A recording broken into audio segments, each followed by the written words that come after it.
What's up guys, it's Six Man Sports. In today's video, I'm going to be breaking down a recent trade that went down between the Arizona Diamondbacks and Toronto Blue Jays a couple hours ago.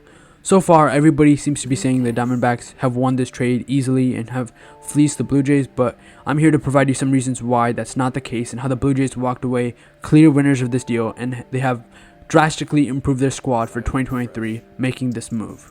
So the full deal is Dalton Varsho, an outfielder, for Gabriel Moreno, the number one prospect for the Blue Jays, and a catcher, and Lourdes Gurriel, an outfielder. Let's talk about what Varsho brings to the table for this Jays team in 2023 and beyond. So he's a lefty bat, something the team has been looking for the past 2 seasons. He's also an excellent defender and much better than Gurriel. He was nominated for a Gold Glove award in the NL this past season and was also a nominee for the All-MLB team. He also hit a surprising 27 home runs last year in an NL West where the parks are not as hitter-friendly as the AL East, and with his offensive progression and some of the talent and coaches that are on the Blue Jays, you can expect much more offense from him in 2023 and WRC Plus that's better than the 106 he posted in 2022. He's also, like I mentioned, an excellent defender. He posted a 18 outs above average this past year, which is 99th percentile in all of the MLB, and also is really good at jumping and robbing home runs. He also was 97th percentile in outfielder jump, and Gurriel simply just doesn't make up for this. Gurriel has a cannon of an arm, but he simply isn't the best defender. If you've watched some of the Jays games, you know that he doesn't necessarily always take the best route to the ball and makes a lot of miscues out in the field. Varsho is 26 and under contract for multiple years, while Gurriel is 29 and on the last year of his contract, similar to Teoscar Hernandez. Now let's talk about what the D-backs get, and then we can make a final verdict on this deal. The D-backs get Lourdes Gurriel Jr., who didn't really have any pop in his bat last year, but has shown the ability to get 20 plus home runs in a season with the Jays. I mean, he gets on base and hits for high average like he showed this past season. He's not the best defender, but he's a pretty good hitter. And then you also have Gabriel Moreno, the prize in this deal. He's a number one prospect in the Jays system. He's a catcher, and he has some positional versatility if you need to use it, but ideally the Diamondbacks are going to use him as catcher, as that's one of their biggest weaknesses. The Blue Jays dealt Moreno because they knew they were going to have to trade one of their 3 catchers between Kirk, Jansen, and Moreno. And with Kirk putting up a really good offensive first half, although he did slump in the second half, he had a great season overall offensively. Jansen also is a great defender and broke out offensively last year, with Kirk also improving on defense, and Moreno seemed to be the odd one out no matter how good his potential would be. So the Jays either had to focus on the now or focus on the future. And with Jansen and Kirk being really good right now, they decided that Moreno was the one they were going to deal and use his high value to capitalize on the highest return.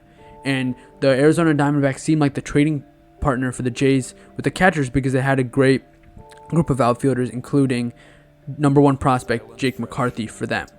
Moreno is a really good hitter. In his time with the Jays last year, he posted a WRC plus above 100, meaning he's an above average hitter, and he hit for good average too. And Moreno in the minor leagues has shown much more pop than he did last year in AAA and with the Jays, so maybe that's another reason the Jays traded him, because his power did fall off a little bit last year compared to his 2021 season. But Moreno is a great offensive player, and the D-backs can expect him to hit night in and night out for them. So let's talk about the overall winner of this deal. And so now the Blue Jays traded a guy on an expiring contract who didn't have the necessarily greatest season of his career in Lourdes Gurriel Jr. with their number one prospect, who showed some flashes of potential in the major leagues but was blocked by their 2 catchers who are improving and settled into the major leagues. So they decided to trade these 2 guys for Dalton Varsho, an outfielder who has shown the ability to hit for a bunch of power, and with the AL East parks and his improved hitting that we think will happen, I think Varsho is primed for a great offensive breakout season, and his defense is there. We all know about how good Varsho is at defense, so I think while the D-backs do get the number one prospect and a solid offensive player, I think because Varsho is under control for multiple years, I think the Jays do win this deal, and not necessarily because they have the better players in this deal. I think it helps them out for what they're trying to do. And while the D-backs, they also, I think it's more of like a win-win deal for both teams, because the D-backs are not a team that's contending right now in a very tight NL West with the Giants, Dodgers, and Padres. And so now the D-backs, they can focus on their future, and Gurriel can either be on the team for 1 year this year in 2023, or they actually extend him and keep him for longer, but I doubt seeing that happen. But Moreno is the biggest piece in this deal. He's the future of the D-backs, especially at that catching position. So we'll see who wins this deal. I know I'm biased as a Jays fan, but I think this trade is really good. And Varshao, being a great defender, can take some pressure off of George Springer, who has been injury issued and is probably going to move to a corner spot this year. And also can take away some plate appearances from Kevin Kiermaier, who is a great fielder, but Varshao is as good, younger, not as aging, and a much better hitter than Kevin Kiermaier. Thank you guys for watching. Hope you understand my logic behind why I think the Jays actually did win this deal. Or I think it's more of a win-win deal, but both teams did win this deal. Thank you guys. Hope you enjoy, and bye.